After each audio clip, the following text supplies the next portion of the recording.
एक सुंदर गांव में एक बुद्धिमान नारी रहती थी।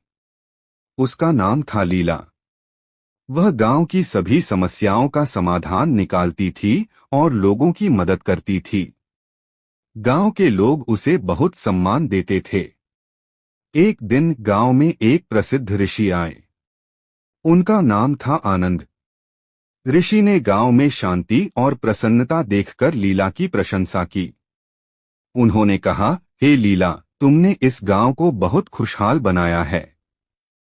तुम्हारी बुद्धि और करुणा से लोग बहुत लाभान्वित हुए हैं।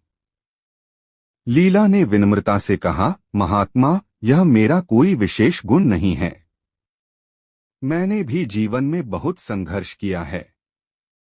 मैंने देखा है कि दुख और सुख जीवन का हिस्सा है। हमें इन दोनों का सामना करने की शक्ति होनी चाहिए। ऋषि ने कहा, तुम्हारी बात सही है लीला। जीवन में उतार चढ़ाव आते रहते हैं। महत्वपूर्ण यह है कि हम इन परिस्थितियों से कैसे निपटते हैं। हमें धैर्य और शांति बनाए रखनी चाहिए। लीला ने पूछा, महात्मा, आप जीवन में क्या सीखे हैं? ऋषि ने मुस्कुराते हुए कहा, मैंने सीखा है कि क्रोध और लोभ मन को अंधा बना देते हैं। हमें इनसे दूर रहना चाहिए। हमें दूसरों की मदद करनी चाहिए और हमेशा सत्य का मार्ग अपनाना चाहिए। लीला ने कहा, महात्मा, आपकी बातें बहुत सार्थक हैं। मैं इन बातों को हमेशा याद रखूंगी। ऋषि ने कहा, लीला, याद रखो, ज्ञान केवल किताबों में नहीं मिलता है। यह जीवन के अनुभवों से भी सीखा जा सकता है। हर व्यक्ति के पास कुछ न कुछ। विक्रम एक प्रतिभाशाली युवक था। पढ़ाई में अव्वल, खेलों में दक्ष और कला में रुचि रखने वाला। लेकिन जीवन ने उसके साथ एक ऐसा खेल खेला कि वह धीरे धीरे खुद को ही भूलने लगा। सब कुछ एक दिन में ही बदल गया। एक सड़क दुर्घटना ने उसके माता पिता को छीन लिया। अकेलापन उसे घेरने लगा। घर जो कभी खुशियों का घर था, अब एक खालीपन सा लगने लगा। दोस्तों के साथ खेलने का मन नहीं करता था। पढ़ाई में मन नहीं लगता था। दुनिया से कटने लगा। दिन भर अपने कमरे में बंद रहता। खिड़की से बाहर झांकता, लेकिन दुनिया धुंधली सी दिखती।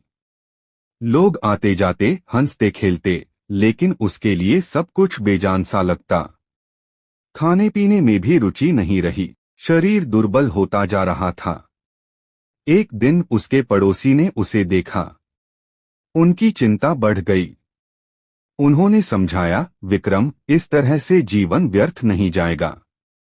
तुम्हारे माता पिता भी यही चाहते होंगे कि तुम खुश रहो।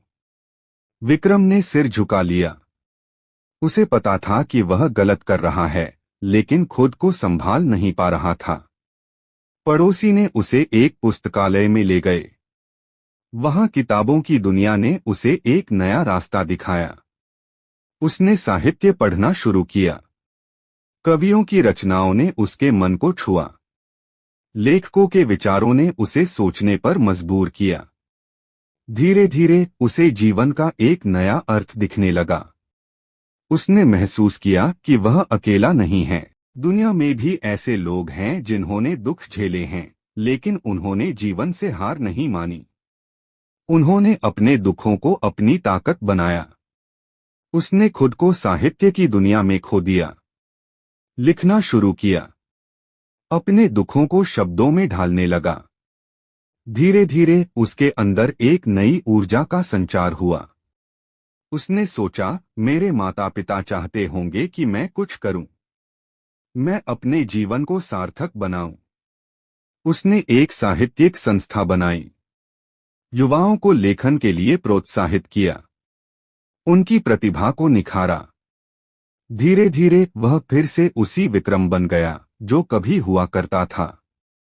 खुश, संतुष्ट और जीवन से जुड़ा हुआ। उसने महसूस किया कि दुख ने उसे तोड़ा नहीं, बल्कि मजबूत बनाया। एक युवक सबको धोखा देने लगा, पत्नी समझाती है। एक कहानी जो हर किसी